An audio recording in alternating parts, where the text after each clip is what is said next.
مولا متقیان اگر کہیں پر خدا کے حوالے سے کوئی بات آ جائے، حکم خدا کی کہیں پر بھی پامالی ہو رہی ہو، وہاں نہ کوئی رشتہ داری دیکھتے تھے، نہ کوئی عہدہ دیکھتے تھے، نہ کوئی اپنا صحابی دیکھتے تھے۔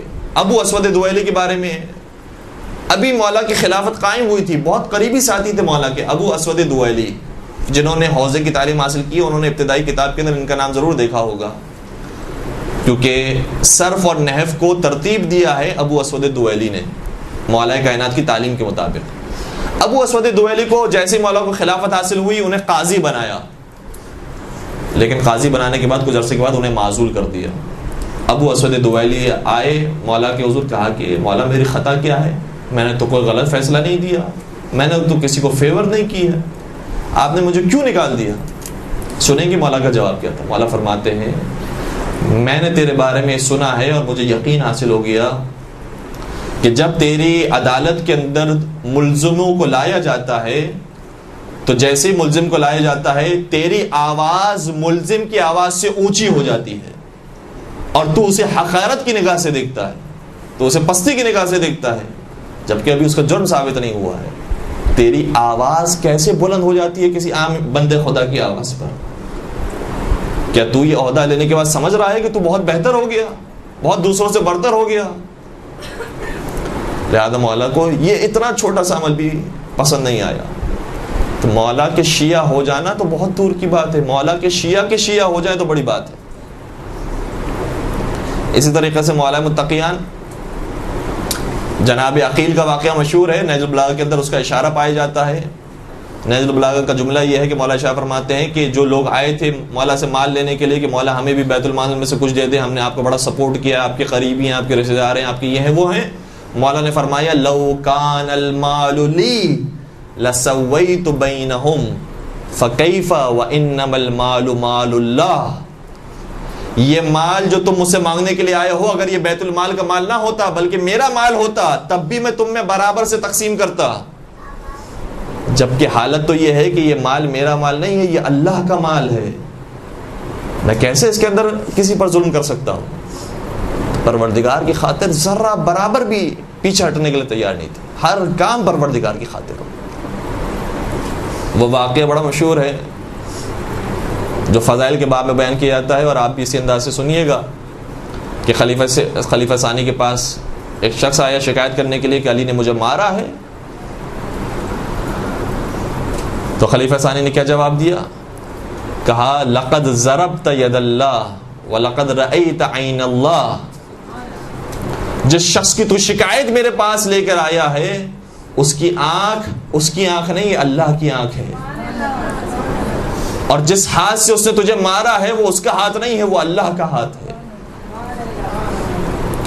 اور پھر مولا کے حوالے سے اسی طریقے سے ملتا ہے جملہ نبی اکرم کیا کہ علی خشن فی ذات اللہ، علی خدا کے معاملے میں بہت سخت ہے۔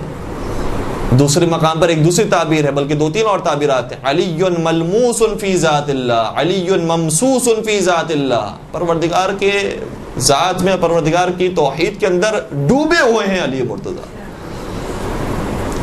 پوری توجہ پروردگار کی خاطر۔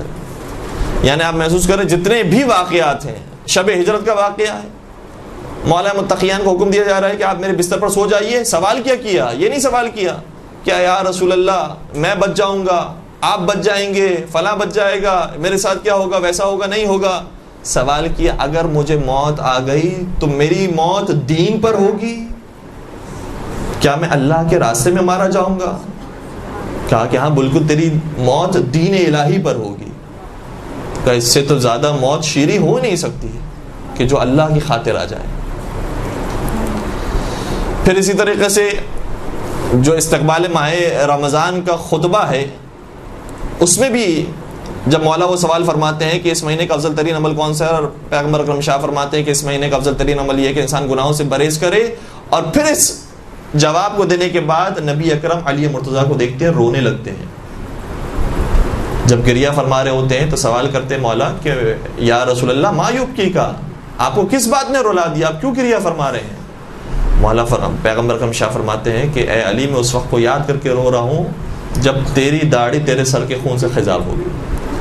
اس وقت بھی مولا کا سوال یہ ہے، یہ نہیں سوال کرتے کہ میرے کتنے بچے ہوں گے، میرے پاس مال ہوگا نہیں ہوگا، آپ ہوں گے نہیں ہوں گے، کیا ہوگا. مولا کا سوال یہ ہے کہ جو مجھے موت آئے گی سلامتاً فی دینی، کیا میرا دین اس میں سلامت ہوگا؟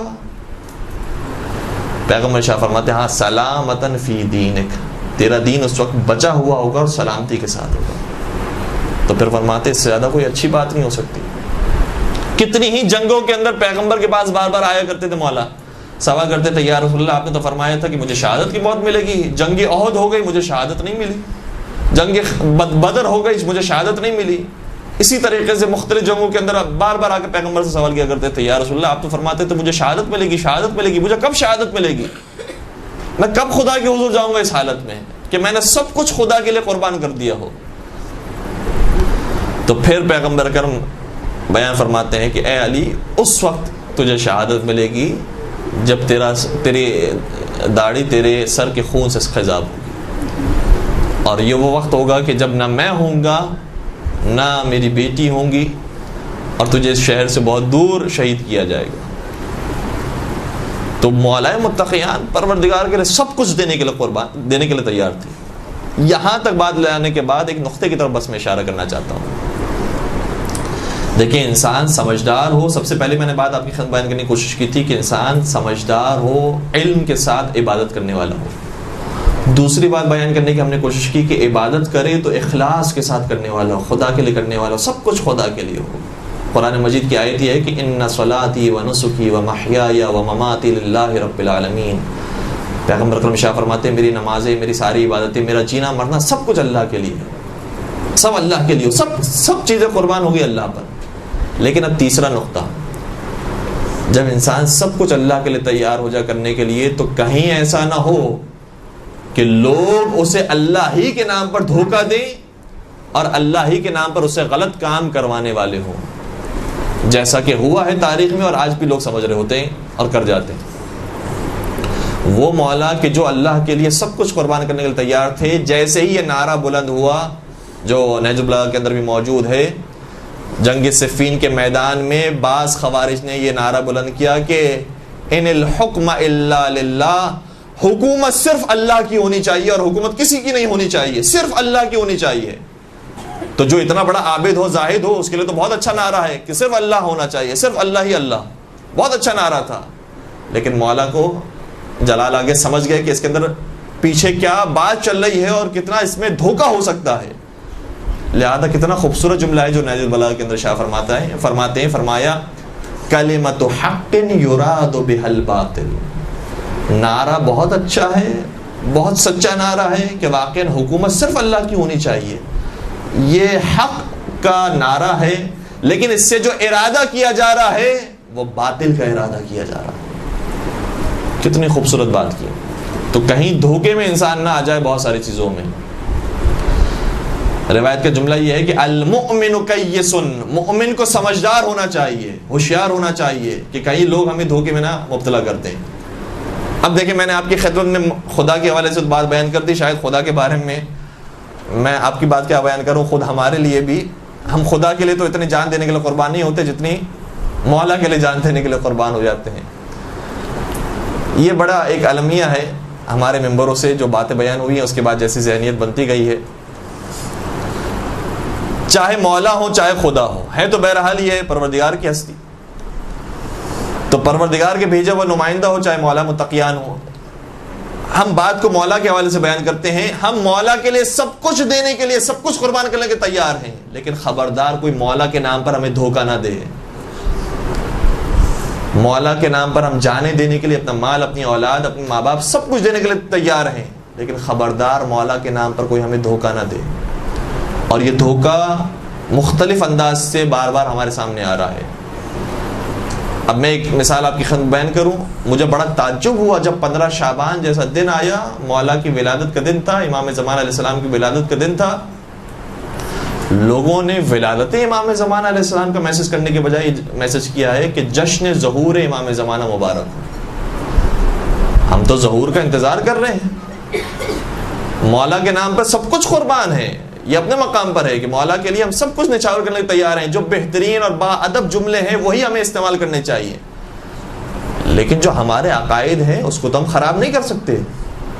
جو مسلم عقائد ہیں, جو قرآن اور حدیث کے مطابق ہیں, جو ہمیں تاریخ بتا رہی ہے ساری چیزوں کے مطابق ہیں, وہ تو ہم تبدیل نہیں کر سکتے. کہ آپ نے جو مبارکباد دے دی ظہور امام زمانہ کی مبارکباد, ظہور کا تو سب انتظار کر رہے ہیں, تو پھر یہ ابھی کیا ہے, ظہور کا زمانہ ہے, غیبت کا زمانہ ہے. تعجب ہوا ہمیں, اور اسی طریقے سے آپ تک بھی یقین میسج پہنچے ہوں گے. تو ظہور کا لفظ باقی ائمہ کے لیے استعمال ہوتا ہے, ادب میں لوگ استعمال کر جاتے ہیں, چلیں حرام کام نہیں ہے, لیکن امام زمانہ کے لیے بھی اگر یہ لفظ استعمال کر دیا تو بالکل ہی عقیدہ ہمارا منحرف ہونے والا ہے کہ آپ کا تو ظہور ہو چکا ہے. اور شاید پھر آگے جا کر یہ بھی آ جائے کہ جس طریقے سے باقی ائمہ کی ہم شہادتیں مناتے ہیں, پتہ چلا کہ ایک دن خدا نخواستہ وہ بھی ہو گیا, تو پورا ہی ہمارا عقیدہ ختم. جو لفظ ائمہ علیہ السلام نے پسند فرمایا ہے, اور وہ بالکل اگر ائمہ یہ محسوس کرتے کہ ادب کے خلاف ہے تو وہ لفظ استعمال ہی نہیں کرتے. ائمہ علیہ السلام نے خود یہ لفظ استعمال کیا ہے کہ مولا کی ولادت ہوئی ہے, اور ہر امام کے لیے یہی لفظ استعمال کیا گیا ہے کہ ولدا یا ولدا, کہ ان کی ولادت ہوئی ہے. تو اگر یہ لفظ بے ادبی میں شمار ہوتا تو کبھی امام استعمال نہیں کر سکتے. تو ہماری سوچ یہی ہونی چاہیے کہ خدا کے لیے سب کچھ قربان ہے, مولا کے لیے سب کچھ قربان ہے, لیکن کوئی خدا نہ خواستہ ہمیں مولا کے نام پر دھوکہ نہ دے. اسی طریقے سے یہ دھوکہ دیا جاتا ہے, اب تو یہ الحمدللہ ایسے ایسے معاملہ ختم ہو گیا کہ تم روزے کیوں رکھتے ہو, روزہ تو ہوا جس میں تمہارے مولا کو مارا گیا ہے. تم مسجد کیوں جاتے ہو, مسجد تو ہوا جس میں تمہارے مولا کو مارا گیا ہے. تو سارے کام ہو رہا ہے مولا کے نام پر.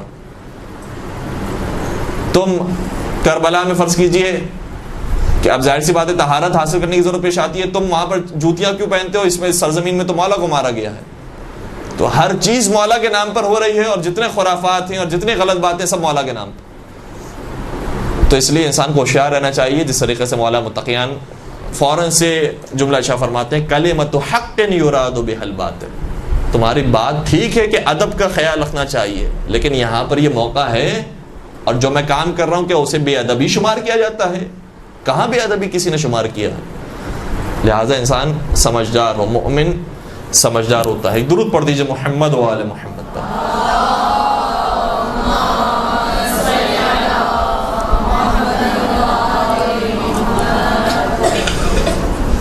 ایک اور چوتھا نقطہ بھی تھا, اب میرے خیال میں شاید خستگی زیادہ ہو گئی ہے, اور مجھے نہیں معلوم کہ آپ کی کیا کیفیت ہے. الحمدللہ بجلی بھی آ رہی ہے.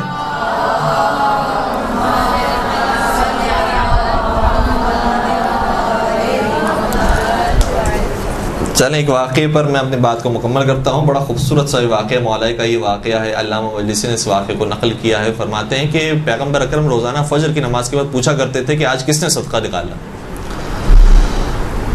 ایک دن, اور ظاہر سی بات ہے روایت سے محسوس ہوتا ہے کہ بار بار مولا کائنات کھڑے ہوتے تو کہتے تھے یا رسول اللہ میں نے آج صدقہ دیا ہے, آج میں نے صدقہ دیا ہے, آج میں نے صدقہ دیا ہے. ایک دن پیغمبر اکرم نے سوال کیا کہ آج کون ہے کہ جو صدقہ نکال کر آیا ہے؟ مولا متقیان کھڑے ہو گئے, کہا کہ یا رسول اللہ میں نے صدقہ نکالا ہے. پیغمبر اکرم نے سوال کیا کہ کتنا صدقہ نکالا اور کس کو دیا ہے؟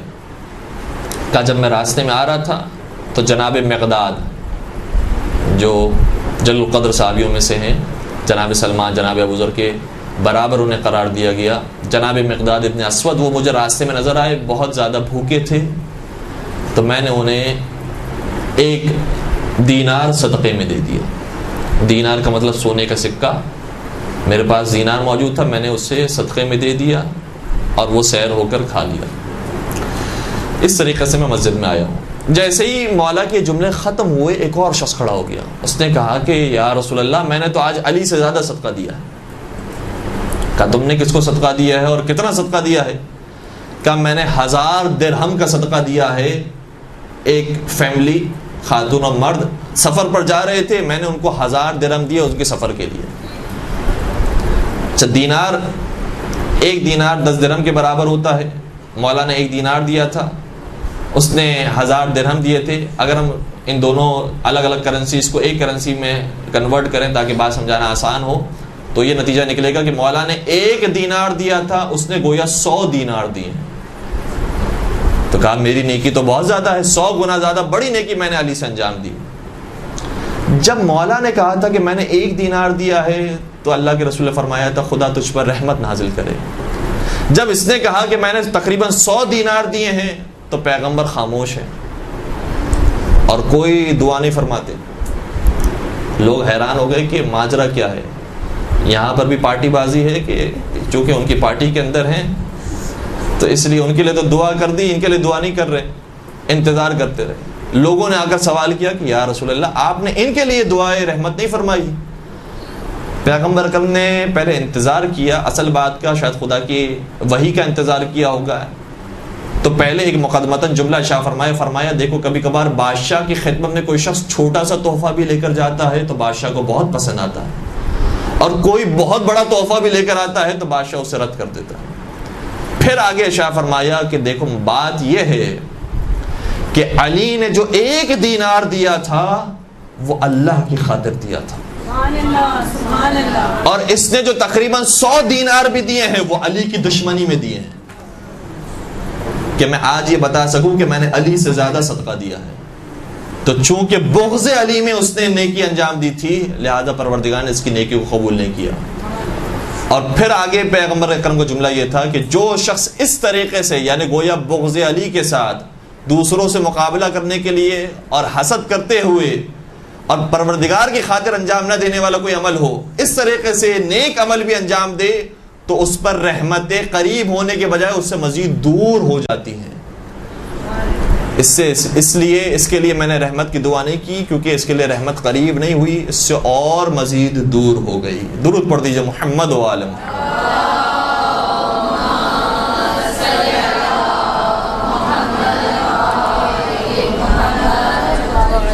برحمتك يا أرحم الراحمين وصلى الله على محمد وآله الطاهرين